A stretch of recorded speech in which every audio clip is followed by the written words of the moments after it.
ازالۃ النجاسہ، نجاست دور کرنا. نجاست کیا ہوتی؟ امپیورٹی، گندگی. غلاظت اور نجاست دور کرنے کے لیے بایاں ہاتھ استعمال کرنا چاہیے.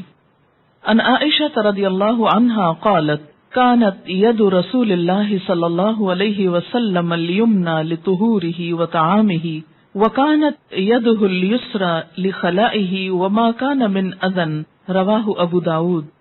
حضرت عائشہ رضی اللہ تعالی عنہا سے روایت ہے کہ رسول اللہ صلی اللہ علیہ وسلم وضو اور کھانے کے لیے دایاں ہاتھ استعمال فرماتے تھے. استنجا اور دوسری نجاست دور کرنے کے لیے بایاں ہاتھ استعمال فرماتے تھے.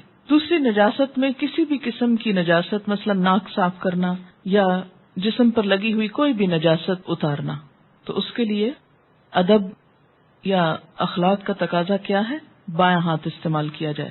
وضو کرتے وقت دایاں ہاتھ آپ استعمال کرتے تھے، تو یہ کہہ رہی ہیں کہ اس میں تو دونوں ہاتھ استعمال کرتے ہیں. یہ طریقہ وضو کے فرق کی وجہ سے. ہمارے ہاں وضو ہوتا ہے ٹیپ کھول کر، پہلے زمانے میں ایسا کوئی طریقہ نہیں تھا. ہوتا یہ تھا کہ یا تو لوٹے میں پانی ڈالتے تھے اور اس کو بائیں طرف رکھتے اور اسے جب ڈالتے تو دائیں ہاتھ پہ ڈال کے منہ میں کلی کے لیے پانی ڈالا جاتا یا ناک میں پانی ڈالا جاتا اور ناک پھر بائیں ہاتھ سے صاف کرتے. دوسرا طریقہ یہ بھی تھا کہ پہلے ہاتھ دھو لیے جاتے، پھر اس کے بعد پانی جو تھا ایک کھلے برتن میں ہوتا، یا جیسے نہر پہ آپ بیٹھے ہیں مثلا، تو اس میں سے جب آپ پانی لے رہے ہیں وضو کرنے کے لیے تو آپ دائیں ہاتھ سے نکالیں گے. ٹھیک ہے. شیرخوار بچہ کپڑے پر پیشاب کر دے تو اس پر پانی چھڑک دینا کافی ہے، لیکن شیرخوار بچی کے پیشاب کو دھونا ضروری ہے. جینڈر ڈسکریمنیشن نہیں ہے، اس کی کچھ وجوہات ہیں. شیرخوار بچے سے مراد فیڈنگ چائلڈ جو ہوتا ہے، اور مراد اس سے میل چائلڈ ہے. ان علی ابن ابی طالب رضی اللہ عنہ ان رسول اللہ صلی اللہ علیہ وسلم قال بول الغلام الردیع یمدح وبول الجاریۃ یغسل. قال قتادہ وهذا ما لم يطعما فإذا طعما غسل جميعا. رواہ احمد والترمذی. حضرت علی بن ابی طالب رضی اللہ تعالی عنہ سے روایت ہے کہ رسول اللہ صلی اللہ علیہ وسلم نے فرمایا شیرخوار بچے کے پیشاب پر پانی چھڑک دیا جائے اور بچی کے پیشاب کو دھویا جائے. حضرت قتادہ فرماتے ہیں کہ یہ حکم اس وقت تک ہے جب تک کہ غلہ نہ کھائیں. غلہ کھانے سے مراد کیا ہے؟ جیسے بریڈ، روٹی، اناج، سیریلز. جب کھانے لگیں تو دونوں کے پیشاب دھوئے جائیں گے. اسے احمد اور ترمذی نے روایت کیا ہے. دونوں میں فرق یہ ہے کہ بچی کا پیشاب تھک بھی ہوتا ہے اور ایک جگہ پر جمع ہو جاتا ہے. اس کو دھونا بھی آسان ہے اور اسے دھونا بھی چاہیے اس کی خاصیت کے فرق ہونے کی وجہ سے. جبکہ دودھ پیتے بچے کے پیشاب کی خاصیت بھی فرق ہے، اور دوسرا یہ کہ وہ چھینٹوں کی شکل میں ہوتا ہے، اور وہ چھینٹے جب اڑ کے کچھ ایریے پر بکھر جاتے ہیں تو ان سب کو دھونا اور سمیٹنا مشکل بھی ہوتا ہے. اور دوسرا یہ ہے کہ اس کے اندر نجاست کی وہ کیفیت نہیں ہوتی جو ایک جگہ سارا پیشاب جمع ہونے کی صورت میں یا بچی کے پیشاب میں ہوتی. لہذا وہ سارے ایریے کو باقاعدہ دھو کے پاک کرنے کی بجائے اگر اس پر ایسے ہی کچھ پانی اسپرنکل کر دیا جائے تو اس سے طہارت ہو جائے گی. لیکن یہ بہت چھوٹے بچے کے لیے. جب بچہ بڑا ہو جائے، سیریل دینے لگے، آفٹر 3-4 منتھس آپ فیڈ کرنے لگتے ہیں سیریلیک وغیرہ، تو اس صورت میں پھر اس کا پیشاب بھی تھک ہو جائے گا اور اسے بھی دھونا ہوگا.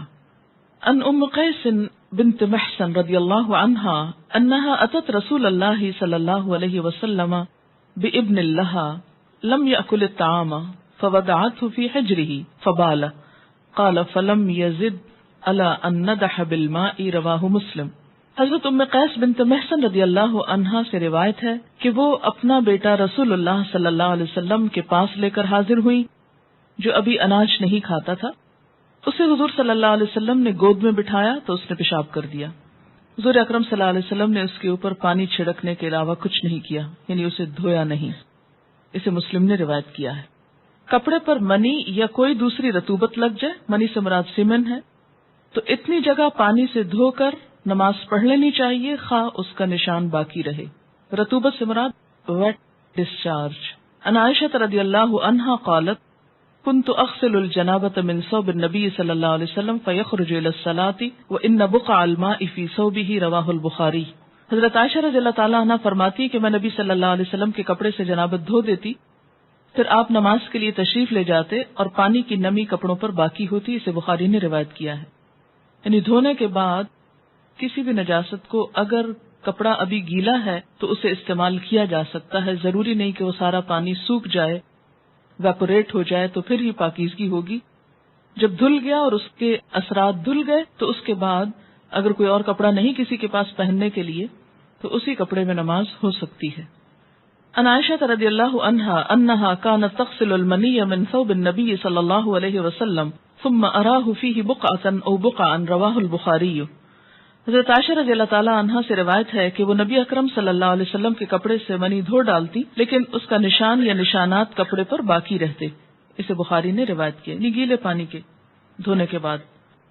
اہل کتاب کے برتن دھوتے وقت یا دھونے کے بعد کلمہ شہادت وغیرہ پڑھنا سنت سے ثابت نہیں.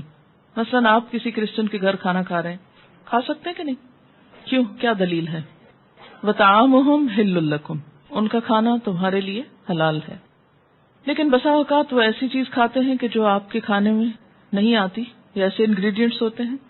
تو ایسی صورت میں اگر آپ ان کے کسی ریسٹورانٹ میں کھانا کھا رہے ہیں یا کسی ایسے برتن کو استعمال کر رہے ہیں تو ضروری نہیں کہ اس پہ کلمہ وغیرہ پڑھیں یا اس کو دوبارہ دھوئیں. اگر وہ صاف ہے برتن بظاہر تو اسے استعمال کیا جا سکتا ہے. مجبوری کی حالت میں اہل کتاب کے برتن پانی سے دھو کر استعمال کرنے جائز ہیں. اسی طرح اگر آپ کے گھر میں کوئی کرسچن نوکر ہے اور وہ آپ کے برتن دھوتی ہیں تو اس میں کوئی حرج نہیں، دھو سکتی ہیں اور ان کے ہاتھ کے دھلے ہوئے برتن یا کپڑے پاک ہوتے ہیں کیونکہ ان کے ہاتھوں میں نجاست نہیں ہوتی الا یہ کہ کوئی نجاست لگی ہو. ان کو اسی طرح ٹرین کر دیجئے کہ وہ پاکیزگی کا خیال رکھیں. خیال نہ رکھنا ہو تو آپ کے مسلمان ورکرز جو ہیں وہ بھی وہ سب کچھ کر جاتے ہیں جو کوئی اور کر سکتا ہے. ان ابی ثعلبۃ الخشنی رضی اللہ عنہ انہ قال یا رسول اللہ صلی اللہ علیہ وسلم انا اہل سفر نمر بالیہود والنصارى والمجوس فلا نجد غیر آنیتہم فقال رسول اللہ صلی اللہ علیہ وسلم فإن لم تجدوا غيرها فاغسلوها بالماء ثم كلوا فيها واشربوا رواہ الترمذی. حضرت ابو ثعلبہ خشنی رضی اللہ تعالی عنہ نے رسول اللہ صلی اللہ علیہ وسلم سے دریافت کیا، اے اللہ کے رسول صلی اللہ علیہ وسلم، ہم سفر کرنے والے لوگ ہیں، ہمارا گزر یہود اور نصارہ اور مجوسیوں پر ہوتا ہے، یعنی ان سے ملنا جلنا ہوتا ہے، اور ان کے برتنوں کے علاوہ ہمیں کوئی برتن میسر نہیں آتا. اس کے بارے میں کیا حکم ہے؟ آپ نے فرمایا اگر اہل کتاب کے برتنوں کے علاوہ کوئی برتن نہ ملے تو ان کو پانی سے دھو لو اور ان میں کھاؤ پیو. اسے ترمذی نے روایت کیا ہے. ان کو دھونے کا حکم آپ نے کیوں دیا؟ تاکہ شک دور ہو جائے. مثلاً اگر وہ شراب پیتے ہیں یا کوئی اور اس طرح کا کام کرتے ہیں تو انسان کو اگر دل میں کوئی حرج ہے کہ معلوم نہیں پاک ہیں یا نہیں تو اس کو دھو لو اور استعمال کر لو. لیکن عام حالات میں جیسے آپ مثلاً باہر ہیں، کسی ہاسپٹل میں ہیں، چائے دی جا رہی ہے کچھ، تو چائے میں تو اب کوئی ناپاکی نہیں، تو اب ضروری نہیں کہ آپ ان کی چائے پی. اب تو ویسے بہت ڈسپوزیبل کا رواج ہو گیا، لیکن وہ بھی تو وہی بنا کے لاتے ہیں، انہی کے ہاتھوں کے بنے ہوئے. تو اگر دھلے ہوئے صاف ستھرے برتن موجود ہیں، اور ویسے بھی یاد رکھیے کہ آج کے نصارہ اور پہلے دور میں کچھ فرق بھی آ گیا ہے. جیسا کہ پہلے ذکر کیا گیا کہ مڈل ایجز میں اور ڈارک ایجز میں ان لوگوں کے ہاں نہانا دھونا اور پاکیزگی اختیار کرنا ایک دینی جرم قرار پاتا تھا. لیکن اب زمانے کی روشنی کے ساتھ ساتھ ان کے بیہیویئر میں بھی کافی تبدیلی آئی ہے. اگرچہ پاکی ناپاکی کا وہ معیار ان کے ہاں نہیں ہے جو ہمارے ہاں، کیونکہ میں نے اپنی آنکھوں سے دیکھا. میں ہاسپٹل میں تھی، وہاں تو صفائی کرنے والی آئی، ان کے پاس ایک برتن تھا، اس میں ڈس انفیکٹنٹ کوئی سولوشن تھا اور صاف کرنے والا کپڑا تھا. انہوں نے اسی کپڑے سے میز صاف کیا، اسی سے گلاس صاف کیا، اسی کو بلٹا کے رکھ دیا. تو وہ سب جراثیم تو کل ہو گئے نا. اب آپ کھا پی سکتے ہیں، اس سے کیا فرق پڑتا ہے کہ اب بسا اوقات ایسی صورت بھی ہوتی کہ ان کے اس بات کی سینس ہی نہیں. بہت سے برتن ان کے ہاں جب دھلتے ہیں مشینوں میں دھلتے ہیں، اور جو مشینوں میں دھلتے ہیں تو اس میں کئی دفعہ پانی اور ڈٹرجنٹ اور اس طرح کی چیزیں گزرتی ہیں اور بہت صفائی ہوتی. جب آپ کو ایسا معلوم ہو کہ یہ دھلے ہوئے کہاں سے آ رہے ہیں تو بلا تکلف ان کو استعمال کر سکتے ہیں. لیکن اگر شک ہو یا بظاہر دیکھنے میں کوئی گندگی یا اسمیل وغیرہ نظر آ رہی ہو، یا بسا اوقات سیکنڈ ہینڈ برتن خریدے جاتے ہیں یا جیسے لنڈے کے کپڑے خرید کر لاتے ہیں آپ، تو آپ کو استعمال کرنے سے پہلے حرج نہیں ہے. ہمارے ہاں بہت غربت ہے اور لوگ ڈھک جاتے ہیں، تو ایسے میں کیا ہے کہ جب شک ہو کہ ان میں صفائی نہیں یا پاکی نہیں تو ان کو دھو کر استعمال کرنا جائز ہے. جوتوں سے لگی نجاست جوتوں کو مٹی پر رگڑنے سے دور ہو جاتی ہے. تھوڑا آگے جا کر اگر صاف مٹی تھی تو اس پر گزرنے سے خود بخود جوتا صاف ہو جائے گا اور پاک ہو جائے گا۔ پانی کے علاوہ پاک مٹی بھی گندگی اور نجاست کو دور کر دیتی ہے۔ عن ابی سعید رضی اللہ عنہ ان النبی صلی اللہ علیہ وسلم قال اذا جاء احدكم المسجد فليقلب نعليه فلينظر فيهما فإن رأى خبثا فليمسحه بالأرض ثم ليصلي فيهما رواہ احمد و ابو داود۔ حضرت ابو سعید رضی اللہ تعالیٰ عنہ سے روایت ہے کہ نبی اکرم صلی اللہ علیہ وسلم نے فرمایا، جب کوئی آدمی مسجد میں آئے تو اپنے جوتے پلٹ کر دیکھ لے، اگر جوتوں میں غلاظت لگی ہو تو انہیں زمین پر رگڑ کر صاف کرے، پھر انہی جوتوں میں نماز پڑھ لے۔ اسے احمد اور ابو داؤد نے روایت کیا ہے۔ یہ بھی مخصوص حالات کے تحت ایسا کرنا ہوتا ہے بسا اوقات کہ مسجد ایسی جگہ پر ہے جہاں کوئی دری نہیں، کوئی صف نہیں، کوئی کارپٹ نہیں، کوئی بھی ایسی چیز نہیں کہ جس پر جوتے اتار کر نماز پڑھی جا سکے، سیدھی صاف زمین پر ہی نماز پڑھنا ہوتی، اور زمین یا تو گیلی ہے، ٹھنڈی ہے بہت مثلا، یا یہ کہ وہ بہت سخت گرمی ہے اور بہت تپش ہے، اور بہت دیر تک کھڑے ہونا ایسی حالت میں بغیر جوتے کے بہت مشکل ہے، یا کوئی ایسی جگہ ہے جہاں آپ سیدھی صاف زمین پر نماز پڑھ رہے ہیں، کوئی بھی چیز آپ کے پاس بچھانے کی نہیں۔ بات یہ نا کہ ہم تو ایسی جگہوں پر بڑی آسانی سے بہانہ کر کے کہ جگہ ہی نہیں تھی، ہم کہاں نماز پڑھتے، اس لیے نماز ہی نہیں پڑھتے۔ لیکن جن لوگوں کو یہ معلوم ہے کہ ان الصلاۃ کانت علی المؤمنین کتابا موقوتا، کہ نماز مومنوں پر وقت کی پابندی کے ساتھ فرض کی گئی ہے، تو وہ پھر وقت کی پابندی کو ملحوظ خاطر رکھتے ہوئے ہر جگہ پر نماز پڑھ لیتے ہیں۔ ہمارا ایک اور تصور بہت عام ہو گیا کہ جب تک جائے نماز نہ بچھائی جائے زمین پر اور صاف فرش پر شاید نماز ہی نہیں ہوتی۔ ایسی بات نہیں ہے، صاف فرش ہو، مٹی کی جگہ ہو، ساری زمین جو ہے وہ پاک ہے، الا یہ کہ کوئی نجاست سامنے نظر آ رہی۔ تو ایسی صورت میں اگر کبھی بھی مثلا بچے کھیلنے کو گئے ہیں، پلے گراؤنڈ میں ہیں، اور وہاں کوئی مصلی نہیں، صرف گھاس ہے یا مٹی ہے، اس پر اگر نماز پڑھنا چاہیں اور جوتے نہیں اتارنا چاہیں، اس ڈر سے بھی بعض اوقات نہیں اتارتے کہ کوئی پیچھے سے چرا کے لے جائے گا، تو ایسی صورت میں جوتوں سمیت بھی نماز ہو جاتی ہے۔ صرف شرط یہ ہے کہ جوتے صاف ہوں، اور ان کی صفائی ضروری نہیں کہ پانی سے دھو کر کی جائے، صاف مٹی پر چلنے سے جوتا صاف ہو جاتا ہے۔ اور اس کے لیے آپ نے کیا فرمایا کہ پلٹ کر دیکھ لو۔ صرف یہ شرط ہے کہ نماز پڑھنے سے پہلے جوتا الٹا کے دیکھ لیا جائے کہ کوئی بظاہر نجاست تو نہیں، اگر کچھ تھوڑا بہت نظر آئے، شک پڑے، تو دوسری زمین پہ رگڑ کے اس کو صاف کر لے اور پھر اسی میں نماز پڑھ لیں۔ یہ ہمارے دین کی ایک سہولت ہے، خوبصورتی ہے۔ اگر ان سہولتوں کو استعمال کیا جاتا تو ایک بہت بڑی اکثریت نماز نہ چھوڑتی۔ آج نماز چھوڑنے کی بہت سی وجوہات میں ایک وجہ یہ بھی شامل ہو گئی کہ ہم نے پاکی ناپاکی کے مسائل میں اتنی سختی برتی، جائز رخصتوں سے فائدہ نہیں اٹھایا، جس کے نتیجے میں لوگوں پر پاک ہونے کا تصور ہی گراں گزرنے لگا، اس کی ضرورت ہی کم ہو گئی، یہ بہت مشکل ہو گیا، اور نتیجتاً نماز ہی چھوڑ کے بیٹھ گئی۔ کیونکہ جب دل میں یہ شک آ جاتا ہے نا کہ پتہ نہیں نماز ہوئی کہ نہیں ہوئی، تو پھر شیطان کیا کہتا ہے، جب ہونی نہیں تو پڑھنے کی کیا ضرورت ہے، اس سے اچھا پڑھو ہی نہ۔ تو یہ ایک سبب بن گیا نماز چھڑانے کا۔ اس لیے اللہ کے رسول صلی اللہ علیہ وسلم سے بڑھ کر نہ کوئی پاکیزہ تھا نہ ہو سکتا ہے۔ جو کچھ آپ نے بتا دیا اسی میں ہماری بھلائی ہے، جو پابندی آپ نے لگائی وہاں رک جانا ہے، جو سہولت آپ نے دی اس کو استعمال کرنا ہے تاکہ فرض نہ چھٹے۔ ان امرأة من بني عبد الاشہل قالت سألت النبي صلی اللہ علیہ وسلم فقلت ان بيني وبين المسجد طريقا كذرة قال فبعدها طريق انظف منها قلت نعم قال فهذه بهذه رواہ ابو داود وابن ماجہ۔ بنو عبد الاشہل کی ایک عورت نے نبی صلی اللہ علیہ وسلم سے عرض کیا، ہمارے گھر اور مسجد کے درمیان کچھ گندا راستہ ہے، تو اگر جوتوں پہ غلاظت لگ جائے تو کیا کریں؟ آپ نے فرمایا کیا اس کے بعد صاف راستہ بھی ہے؟ عورت نے عرض کیا ہاں۔ آپ صلی اللہ علیہ وسلم نے فرمایا صاف راستہ گندے راستے کے اثرات ختم کر دیتا ہے، یعنی سڑک پہ چلتے ہوئے اگر راستے میں کوئی گندگی آ بھی گئی اور اس کے بعد صاف راستہ آیا تو صاف راستے کے ساتھ جب جوتا بار بار ٹکرائے گا تو وہ گندگی کو اتار دے گا خود ہی۔ اور اس میں خاص طور پر کچے راستے۔ یہاں ایک بات نوٹ کی آپ نے کہ خاتون یہ مسئلہ پوچھ رہی ہیں مسجد آنے کے لیے، آپ نے اس کو یہ نہیں کہا کہ تمہیں آنے کی ضرورت ہی کیا ہے، گھر ہی پڑھو۔ برتن دھوتے وقت یا دھونے کے بعد کلمہ شہادت پڑھنا سنت سے ثابت نہیں، کتا برتن میں منہ ڈال دے تو برتن کو 7 بار دھونا چاہیے. پہلی بار مٹی سے دھونے کا حکم ہے.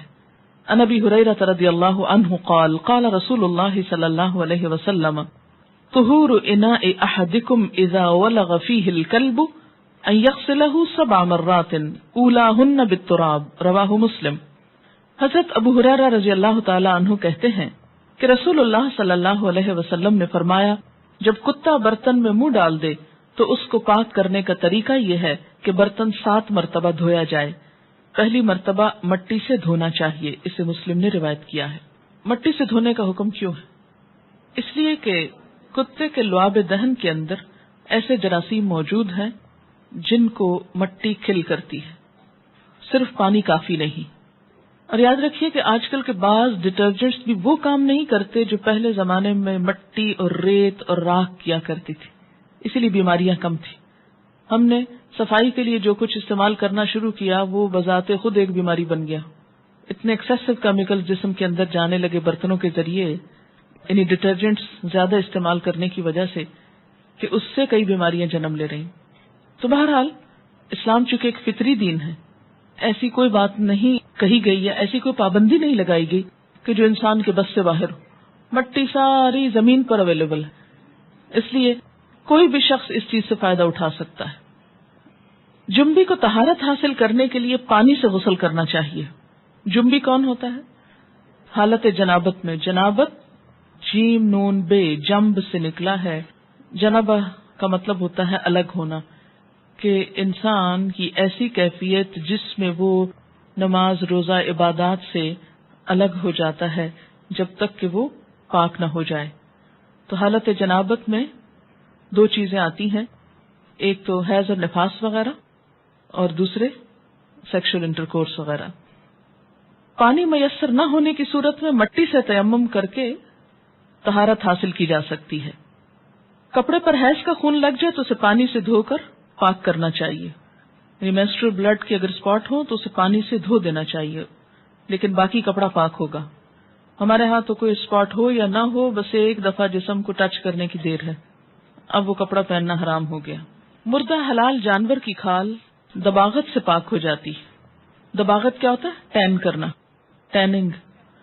ان میمونہ رضی اللہ عنہا قالت مر علی النبی صلی اللہ علیہ وسلم رجال من قریش یجرون شاة لهم مثل الحمار فقال لهم رسول الله صلی اللہ علیہ وسلم لو اخذتم اهابها قالوا انها میتة فقال رسول اللہ صلی اللہ علیہ وسلم یطہرها الماء والقرض رواہ احمد و ابو داود.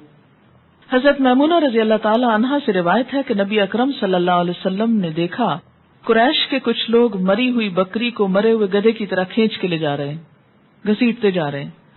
آپ صلی اللہ علیہ وسلم نے فرمایا اگر تم اس بکری کا چمڑا اتار لیتے تو اچھا تھا، یعنی کھال استعمال کر لو، اس کا جو اوپر کا حصہ ہے. لوگوں نے عرض کیا یہ مردار ہے، تو ان کا خیال یہ تھا کہ چونکہ مر گئی ہے بکری اس لیے اس کی کھال بھی حرام ہو گئی. آپ صلی اللہ علیہ وسلم نے فرمایا چمڑے کو پانی اور کیکر کی چھال پاک کر دیتے ہیں. کیکر کی چھال کو پانی میں ڈال کر ابالا جاتا تھا، یعنی کیمیکل ٹریٹمنٹ ایک طرح کی ہو جاتی ہے، اور پھر اس میں کھال ڈال دی جاتی تھی. اس سے کیا ہوتا تھا؟ اس کی ساری امپیورٹیز پاک ہو جاتی. دباغت رنگنے کو بھی کہتے ہیں، چمڑے کو رنگ کر پاک کیا جاتا تھا. تو یہ کیفیت دباغت کی کچھ بھی ہو سکتی ہے، کسی بھی طرح اس کو ٹریٹ کیا جا سکتا ہے جس سے اس کی امپیورٹیز جو ہیں وہ پاک ہو جائیں، تو بعد میں وہ کھال استعمال کی جا سکتی. یہ جو دباغت ہے یہ کیا ہے؟ رنگنے کا عمل. کس سے؟ پانی اور کیکر کی چھال سے. کیکر کی چھال چھلکا، یعنی اس کو پانی میں خوب بوائل کیا جائے، اس سے رنگ آ جاتا ہے، اس میں وہ کھال ڈال دی جائے اور اس کو صاف کر لیا جائے. پیشاب کی نجاست پانی سے دور ہو جاتی، زمین خشک ہو کر خود بخود پاک ہو جاتی. مثلا کسی جانور نے گزرتے گزرتے کسی کچی زمین پہ پیشاب کر دیا اور کچھ دن کے بعد آ کر اسی جگہ پر کسی نے نماز پڑھ لی اور اس کو پتہ ہی نہیں چلا، تو کیا اس کی نماز ہو گئی؟ ہاں، اگر اس زمین کے اندر کوئی اسمیل نہیں، کوئی نشان نہیں، کچھ نہیں. تو ہوتا یہ کہ سورج کی دھوپ اور تیزی وہ ان چیزوں کو جو نجاست میں گیلی چیزیں ہیں ان کو بھاپ بنا کے اڑا دیتی، ختم ہو جاتی. اور کچھ چیزیں زمین کے جو اندر خود ایسے اثرات اور بیکٹیریاز وغیرہ پائے جاتے ہیں جو اس نجاست کو ختم کر دیتے ہیں. اور پھر برابر کر دیتے ہیں زمین کے ساتھ. تو اس لیے زمین کی نجاست خشک ہو کر خود بخود پاک ہو جاتی. عن ابی ہریرہ رضی اللہ عنہ قال قام اعرابی فبال فی المسجد فتناولہ الناس فقال لهم رسول اللہ صلی اللہ علیہ وسلم دعوه وحریکوا علی بولہ سجلا من ماء او ذنوبا من ماء فانما بعثتم میسرین ولم تبعثوا معسرین. رواہ البخاری. حضرت ابو ہریرہ رضی اللہ عنہ فرماتے ہیں کہ مسجد نبوی میں ایک بدو نے پیشاب کر دیا. لوگ اس کو مارنے کو دوڑے. رسول اللہ صلی اللہ علیہ وسلم نے فرمایا اسے کچھ نہ کہو اور اس کے پیشاب پر پانی کا ڈول بہا دو، کیونکہ تم مشکل پیدا کرنے کے لیے نہیں آسانی پیدا کرنے کے لیے بھیجے گئے ہو. اسے بخاری نے روایت کیا ہے. اس حدیث سے کئی باتیں پتہ چلتی. ایک تو یہ کہ لا علم لوگوں کو مارنے سے پہلے سمجھانا چاہیے، ڈانٹ ڈپٹ کرنے سے پہلے اور سختی کرنے سے پہلے ان کے ساتھ سمجھانے کا معاملہ کرنا چاہیے. بدو کو پتہ ہی نہیں تھا کہ مسجد کیا چیز ہوتی. انہوں نے کب مسجدیں دیکھی تھی یا مسجدوں کا احترام یا ادب. وہ پڑھے لکھے لوگ تھوڑی تھے، دیہاتی لوگ تھے. وہ آئے، انہوں نے سمجھا یہ بھی عام گھروں کی طرح کوئی گھر ہے، جس طرح لوگ اپنے گھروں کے اندر اس قسم کے کام کرتے تھے انہوں نے مسجد میں بھی کر دیا. لیکن صحابہ کرام جو مسجد کا احترام اور ادب جانتے تھے وہ فوراً اٹھے اور انہوں نے کہا کہ اس کو مارو. آپ نے روک دیا، مت مارو، اسے کچھ نہ کہو. لو اتنا بڑا جرم کیا اور کچھ نہ کہو، مسجد پلید کر دی اور ابھی کچھ نہ کہو. ہم جیسے ہوتے تو کہتے یہ کیا بات ہے، یہ تو اس قابل نہیں کہ اس کو چھوڑا جائے اور اس کو کبھی دوبارہ اندر آنے دیا جائے. ہم تو محض کسی اختلاف کرنے والے کے داخلے سے ہی مسجد کو ناپاک کر لیتے ہیں، اور جب تک وہ دھو نہ لیں. اب تک یہ بات ہوتی ہے بعض مساجد میں کہ اگر ایک مسلک کا شخص دوسرے مسلک کی مسجد میں چلا جائے تو اس کے جانے پر مسجد دھوئی جاتی. اتنا نجس سمجھتے ہیں. مسلمانوں کو ایک دوسرے کو انتہا درجے کی تکلیف دہ بات ہے، لیکن کیا کیا جائے، لا علمی ہے شاید. لیکن آپ صلی اللہ علیہ وسلم نے اتنی بڑی بات پر بھی کیا فرمایا، اسے کچھ نہ کچھ، اس کو پتہ نہیں. اچھا، ایک اور بات یہ تھی کہ اگر اسی حالت میں اس کو مارنے کے لیے دوڑتے تو وہ چلتا جاتا اور نجاست اور بکھر جاتی. دوسرا یہ کہ اس پر اسلام کا ایک بہت ہی غلط امپریشن پڑتا کہ یہ کیسے لوگ ہیں، اور شاید وہ ساری زندگی کے لیے ایسے لوگوں کو دوبارہ نہ ملتا اور نہ دیکھنا چاہتا. تیسری بات یہ ہے کہ بہت سی زیادتیاں اور خرابیاں جو لوگ ہمارے ساتھ کر جائیں ان کا جواب دینا ضروری نہیں ہوتا، اور ان کی اصلاح اس طریقے سے ضروری نہیں ہوتی. ان کی اصلاح اپنے عمل سے، اپنے رویے سے، اپنے اچھے اخلاق سے بھی ہو سکتی. یعنی اگر آپ کے دل میں دوسروں کی خیرخواہی ہے اور آپ چاہتے ہیں کہ ان کی بھی بھلائی ہو جائے تو اس کا طریقہ ضروری نہیں یہی ہو کہ آپ اس سے ڈانٹ ڈپٹ کے پیش آئیں. ہاں، ڈانٹ ڈپٹ وہاں ہونی چاہیے جو سمجھ چکے ہوں اور پھر نہ سمجھیں. وہاں آپ صلی اللہ علیہ وسلم نے کوڑے بھی لگوائے، ہاتھ بھی کٹوائے اور سخت سزائیں بھی دی. لیکن جو لوگ ابھی سمجھے ہی نہیں، جانتے ہی کچھ نہیں، ان کے ساتھ یہ رویہ درست نہیں، یہ حکمت کے خلاف ہے. آپ نے اس کی اصلاح کیسے کروائی کہ جب وہ پیشاب کر چکا تو آپ نے کہا پانی کا ڈول لے اور اس سے بہا دو. انہوں نے بہا دیا، وہ نجاست چلی گئی، آگے بہ گئی، اور اس کے بعد جب وہ سوکھ گئی جگہ تو سب اس پہ دوبارہ نماز پڑھنے لگے. پھر فرمایا تم مشکل پیدا کرنے کے لیے نہیں، آسانی پیدا کرنے کے لیے بھیجے گئے ہو. دین مشکل کا نام نہیں، خود ساختہ پابندیوں کا نام نہیں. پینے والی چیز میں مکھی گر جائے تو اسے ڈبو کر نکال دینے سے مکھی کی نجاست دور ہو جاتی، مثلا پانی میں یا لسی میں یا کسی بھی ایسی چیز میں. الا یہ کہ وہ گرم چائے ہو ابلتی ہوئی اور اس میں گر جائے اور اس کے پر بکھر جائیں تو وہ پھر اور چیز ہے. لیکن ٹھنڈی چیز میں، ٹھنڈے نارمل پانی میں اگر مکھی گر گئی، ایک طرف لگا اس کا اور وہ اس میں ابھی تیر رہی تو اس کو پورا ڈپ کر کے اس کو باہر پھینک کے اس کو پیا جا سکتا ہے. کیوں؟ اس کی وجہ یہ ہے کہ ایک پر کے اندر اگر نجاست ہے تو دوسرے میں اسی کا توڑ موجود ہے. اب آپ کہیں گے توبہ توبہ، ہم تو یہ نہیں پی سکتے. نہ پیئیں، مجبوری نہیں ہے کہ آپ کو زبردستی پلایا جائے کہ اب پینا ہی ہے. جس کا دل نہیں مانتا نہ پیے، لیکن یاد رکھیں کہ ہر شخص کے پاس اتنا وافر نہیں ہوتا کہ ایک گلاس دودھ کا پہلے پھینک دے کہ ایک مکھی گر گئی اس میں اور پھر دوسرا پیے. اس کے پاس ہو سکتا ہے دی اونلی گلاس ہو اور کوئی اور دودھ نہ ہو تو اس کو آپ محروم کر دیں. تو اللہ تعالیٰ نے یہ دین بھیجا ہے سب کے عمل کے لیے، سب کی سہولت کے لیے، نہ کہ چند مخصوص پریویلیجڈ لوگوں کے لیے.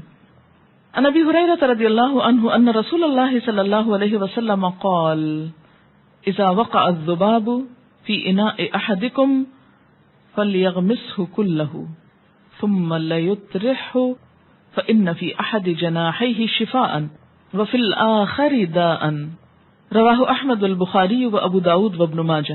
حضرت ابو ہریرہ رضی اللہ تعالی عنہ فرماتے ہیں کہ رسول اللہ صلی اللہ علیہ وسلم نے فرمایا، جب کسی کے مشروب میں مکھی گر جائے تو اسے پوری طرح ڈبو کر پھینک دینا چاہیے اور مشروب پی لینا چاہیے۔ مکھی کے ایک پر میں شفا ہے اور دوسرے میں بیماری ہے۔ اسے احمد، بخاری، ابو داؤد اور ابن ماجہ نے روایت کیا ہے۔ جی، یہ کسی نے لکھا کہ بکری کی کھال سے آج کل جوتے بنتے ہیں، اس کی کھال نرم ہوتی ہے اس لیے جوتے آرام دہ ہوتے ہیں۔ کسی دوسرے نے لکھا کہ بکری کی کھال سے جائے نماز بھی بنتے ہیں۔ بکری کی کھال مشق بنانے کے لیے کام آتی ہے۔ مشق ہوتا ہے نا، واٹر بیگ جو لیدر کا ہوتا ہے۔ بکری کی کھال سے ٹوپیاں بنائی جاتی ہیں، اور بکری کے بچے کی کھال جو بھی پیدا نہ ہوا ہو کو قراقلی کہتے ہیں۔ قراقلی ٹوپی اسی سے شاید بنتی ہے۔ قراقلی ٹوپی بہت قیمتی ہوتی ہے۔ سوال ہے، کیا ہندو باورچی کے ہاتھ کا کھانا کھایا جا سکتا ہے؟ اگر وہ پاکیزگی کا خیال رکھتا ہو تو اس کے ہاتھوں میں کوئی خرابی نہیں ہے، پکوا سکتے ہیں آپ کھانا۔ بات یہ ہے کہ بہت سارے کام نان مسلمز کرتے ہیں۔ ہندو کا معاملہ آپ یوں سمجھے ایسے ہی جیسے اہل مکہ کا معاملہ، ان دونوں کی سرشت آپس میں ملتی ہے، عقیدہ ملتا ہے۔ وہ بتوں کو پوجتے تھے اور یہ بھی بتوں کے پجاری ہیں۔ آپ صلی اللہ علیہ وسلم نے اہل مکہ کے ساتھ کیا معاملہ کیا؟ جو وہاں سنت ملتی ہے وہی ان کے ساتھ معاملہ کرنے کی ضرورت ہے۔ اگر مکھی ٹھنڈے پانی میں گر جائے اور ہمیں پتہ نہیں کہ کب سے گری ہوئی ہے اور وہ مر بھی گئی تو کیا کرنا چاہیے؟ اگر وہ بکھری نہیں اور صرف ایک جگہ پر تیر ہی رہی ہے نا، مرنے کے بعد نیچے تو نہیں جا بیٹھے گی، تیر ہی رہی ہے تو اوپر سے کچھ ہٹا دیں۔ اگر وہ پانی نہانے کے لیے خاص طور پر آپ استعمال کرنا چاہیں تو بلا تکلف استعمال کریں۔ سوال ہے، میں اپنی ماسی سے اکثر نماز پڑھنے کے لیے کہتی ہوں تو وہ کہتی ہے کہ ہم باتھ رومز دھوتے ہیں، چھوٹے بچوں کے پیشاب والے کپڑے دھوتے ہیں، اس لیے کپڑے پاک نہیں ہیں۔ اگر صاف کپڑوں کا جوڑا دے دیا جائے تو کہتی ہیں کہ جسم پر بھی چھینٹے اڑتے ہیں، اس لیے نہانا ضروری ہے، اس کے بغیر نماز نہیں پڑھی جا سکتی۔ کیا ایسی صورت میں نماز چھوڑی جا سکتی ہے؟ کیونکہ ان کے لیے تو یہ ممکن نہیں کہ روز الگ الگ گھروں میں کام کریں، پھر روز نہائیں، روز کپڑے بدلیں، اس طرح روز نماز پڑھیں۔ ایسی صورت میں کیا کیا جائے؟ مجھے بتائیے کہ اگر آپ خود باتھ روم دھو رہے ہوں اور بچوں کے کپڑے دھو رہے ہیں، کیونکہ ہر عورت کبھی نہ کبھی، خواہ کتنے بھی نوکر موجود ہوں، ایسی مشکل میں آتی ہے کہ اس کو خود یہ کام کرنا پڑتا ہے۔ مثلا عید پر، مختلف مواقع پر جب سب چھٹی کر جاتے ہیں تو بچوں کو تو آپ کہیں نہیں دے آتے، سب کچھ صاف کرنا پڑتا ہے آپ کو خود، یا یہ کہ واش روم بھی بعض اوقات خود دھونا پڑتا ہے، بلکہ دھونا چاہیے۔ اب آپ دیکھیے کہ جب آپ خود دھوتے ہیں تو کیا کرتے ہیں؟ چھینٹے اڑاتے، اڑانے چاہیے چھینٹے۔ ایسی ماسیوں کو یہ تربیت دیں کہ وہ ان چیزوں کو دھوتے وقت چھینٹے نہ اڑایا کریں، کیونکہ اگر وہ ان کے کپڑوں جسم پہ پڑتے ہیں تو منہ پہ بھی پڑ جائیں گے، اور کوئی چیز ہم منہ پہ پڑنا کیسے برداشت کر سکتے ہیں؟ تو ان کی بنیادی تربیت ہونی چاہیے۔ دوسری بات یہ ہے کہ اکثر ماسیاں اپنے ساتھ بیگ وغیرہ اٹھائے ہوئے ہوتی ہیں، تو ان کو یہ بتا دیں کہ ایک بیگ میں اپنے ساتھ کوئی ایسا کپڑا رکھ لیں کہ جس سے وہ جہاں نماز کا وقت آئے وہاں کتنی دیر لگتی ہے ایک کپڑا تبدیل کرنے میں؟ 5 منٹ، 10 منٹ نہیں، 1 منٹ سے بھی کم لگتا ہے۔ اگر آپ گھڑی دیکھ کر کپڑا چینج کریں 1 منٹ سے کم لگتا ہے۔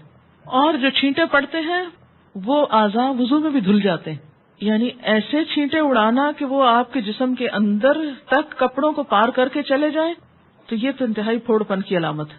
ایسا نہیں ہونا چاہیے۔ ان کو دھونا سکھائیں تاکہ ان کا مسئلہ حل ہو۔ کوئی بھی ایسی صورت نہیں کہ جس سے نماز معاف ہو جائے، نماز نہیں معاف۔ اور اگر ان کی ایسی ہی مجبوری ہے تو ان کو شاید اللہ تعالیٰ اس حال میں بھی نماز پر معاف کر دے۔ پھر کہ سارا نہانے کی کیا ضرورت ہے؟ سر پہ کیپ پہن لیں کہ بالوں میں چھینٹے نہ پڑے، اور باقی جسم پہ اپرن وغیرہ پہن لیں اگر کھڑے ہو کے کام کر رہے ہیں، اور اگر بیٹھ کے کر رہے ہیں تو بھی ایسی صورت میں بیٹھیں، ایسی جگہ پر بیٹھیں کہ جس سے کم چھینٹے آئیں۔ زمین خشک ہو کر پاک ہو جاتی، لیکن آج کل جو سیمنٹڈ فرش ہے ان کا کیا حکم ہے؟ ان پر نجاست نظر آتی ہے تو اس کو ہٹا لیں بس، یعنی نجاست جو نظر آئے اس کو صاف کر لیں، اور جو جذب ہو جائے اور مٹی میں مٹی ہو جائے اور سورج سے پاک ہو جائے تو اس پہ کوئی حرج نہیں، ٹھیک ہے نا؟ یہ تو اللہ نے عقل کس لیے دی ہے ہم کو؟ آنکھیں کھول کے دیکھو، کچھ نظر آ رہا ہے تو ہٹا دو، اور اگر کچھ نظر نہیں آ رہا تو صرف وہم گمان کر کے کہ یہاں سے کیا پتا کوئی بکری گزری ہو، اور کیا پتا یہاں کچھ گر گیا ہو، اور کیا پتا نہیں، دیکھو اب کیا حال ہے۔ باہر کے ممالک میں لوگ اپنے بچوں کو اللہ کا لاکٹ پہناتے ہیں کہ خدا نخواستہ اگر کوئی حادثہ ہو تو پتہ چل سکے کہ مسلمان ہے، اگر خدا نخواستہ فوت ہو جائے تو مسلمان کی حیثیت سے دفنایا جائے۔ زلزلے میں جیسے ہندو مسلم دونوں ہی ایک جگہ تھے تو مسلمانوں کو بھی جلا دیا گیا. کیا اللہ کا لاکٹ ہر وقت پہنا جا سکتا ہے؟ اب دیکھیے کہ لاکٹ پہنانے سے مسئلہ حل نہیں ہوگا. اس کی وجہ یہ ہے کہ خدا نخواستہ حادثے وغیرہ میں تو لوگ پہلے لاکٹ اتارتے ہیں، کیونکہ اتنی بے حسی ہے ہر جگہ پر. اگر سونے وونے کا پہنایا ہوا ہے تو وہ پہلے تو وہ اتار دیں گے، وہ شناخت تو اٹھا لیں گے. دوسری بات یہ کہ ایک مسلمان عورت کی، ایک مسلمان مرد کی واضح شناخت ہے. اگر یہ مسلمان مرد داڑیاں رکھے ہوئے ہوں اور وہ سکھوں سے مختلف ہوتی ہیں تو فوراً پتہ چل جائے گا، کسی کی جرت نہیں پھر جلائے، کیونکہ چہرے پہ نشان ہے نا، یہ سنت ہے. اچھا، اسی طرح عورت کی ایک شناخت ہے، اس کا لباس، اس کا گھر، کیونکہ اگر زلزلے میں کچھ لوگ جیسے دبے ہیں تو گھروں میں بھی ایک شناخت ہوتی ہے. اگر کسی اکٹھے کام کرنے کی جگہ پر تو اس میں بھی شناخت ہوتی ہے. اسی لیے تو کہا گیا کہ مسلمان جو ہے وہ جہاں بھی ہو ان یعرفنا، پہچانا جائے. اس لیے کہ کذالک جعلناکم امۃ وسطا لتکونوا شہداء علی الناس. ہم فالوورز نہیں بنائے گئے دنیا کے، ہم تو دنیا کے رہنما بنائے گئے، لوگوں کے لیے ایک نمونہ ہے. تو یہ نمونہ اسی صورت میں ہو سکتا ہے جب ہم اندر کے اظہار کے ساتھ اپنی شناخت بھی مسلمانوں جیسی رکھیں. جی ہاں، نام بھی شناخت ہے، کارڈ وارڈ ہوتا ہے لگا ہوا عموماً ڈیوٹی آورز میں، اس سے بھی پتہ چل جاتا ہے. بعض اوقات اور کچھ بیسک انفارمیشن ساتھ ہوتی ہے، تو وہ چیزیں بھی ہوں تو بہتر ہے. اگر جسم کے کسی حصے پر پیشاب کی چھینٹ پڑ جائے تو صرف اتنا حصہ دھونا ضروری ہے یا پورا جسم پاک کرنا ضروری ہوگا؟ صرف اتنا حصہ. مثلا ایک انگلی پہ کچھ لگا ہے تو صرف ایک انگلی. بعض اوقات ایسا ہوتا نا، جیسے آپ بیٹھے ہیں، بچے کو اٹھایا ہے اور ہاتھ کو کچھ گیلا لگا تو آپ نہانے نہیں بیٹھ جائیں گے، آپ بس ہاتھ دھوئیں گے. اسی وجہ سے تو آپ دیکھیں اس طرح کی کنفیوژن جب دل میں ہوتی ہے تو نماز پڑھ ہی نہیں پاتے. اور شیطان کا سب سے بڑا وار ہے کہ طہارت میں شک ڈال دو، طہارت کو مشکل بنا کے پیش کرو تاکہ کوئی بھی عبادت نہ کر سکے. ایمان لانے کی راہ میں وہ شرک کی نجاست ڈال دی اس نے، اور اگر ایمان لے آئے اس نجاست سے نکلے تو یہ طہارت کے بارے میں شک پیدا کر دیا تاکہ عبادت نہ کر سکے. کہا جاتا ہے کہ ہندو اپنے برتنوں پہ گائے کے پیشاب چھڑکتے ہیں. کیا ان کے گھر کھانا کھا سکتے ہیں؟ اگر آپ کو پتا ہے کہ چھڑکتے ہیں تو پھر نہ کھائیے، اور اگر آپ جانتے ہیں کہ ان کے ہاں ایسی کوئی چیز نہیں تو سوکھی چیز کھا لیں، پکی ہوئی نہ کھائیں، معلوم نہیں کیا پکاتے ہیں. کیا وضو کر کے قالین پہ پاؤں رکھے جا سکتے ہیں اگرچہ قالین پہ نجاست نہ ہو؟ بالکل رکھے جا سکتے ہیں. وائی ناٹ، کیوں نہیں رکھیں گے؟